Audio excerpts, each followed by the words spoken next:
So let's get started. Game twos of the conference finals.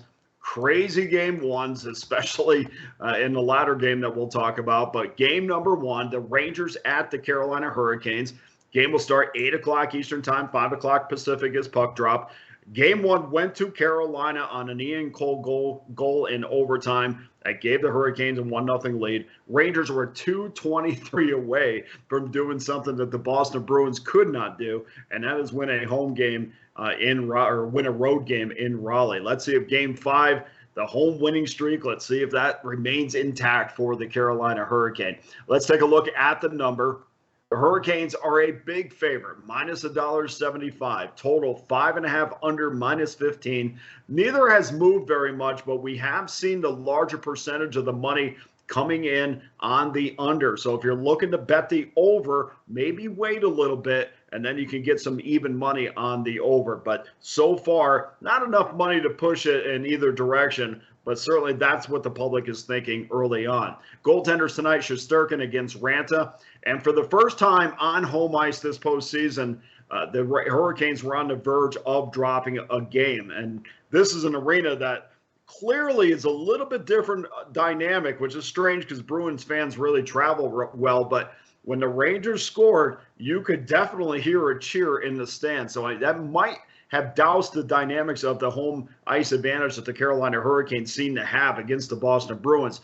The reality for Carolina is simple. The top stars have not played well since Game 5 against the Bruins. They were lucky to escape that series thanks to Max Domi. And for a team that is 5-0 at home, there were portions of even the first series against Boston and certainly the game against the Rangers where I thought New York and Boston were the better of the two teams on the road.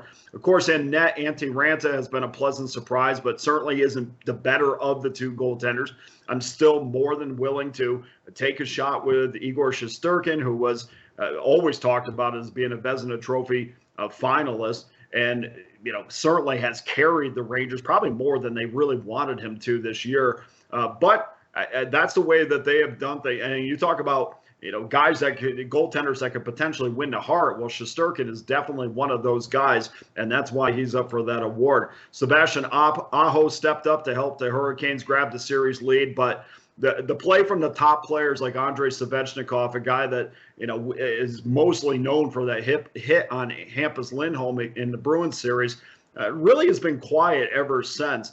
He's still been very physical on the ice, but the problem with Svechnikov is he's been careless with the puck. There have been times where you could just flat out say that he's been sloppy, which is why him and Vinny Trocheck at the end of the last game basically were down to playing fourth line minutes. That's not what you want from your top guys. That's not what you want from guys that are normally your second line players. You don't want to get fourth line minutes from second line players. It's good to see the production from the blue line from the Hurricanes, but the problem is I don't want to see Slavin or D'Angelo be my leading scorers, and that's essentially what you have with the Carolina Hurricane right now.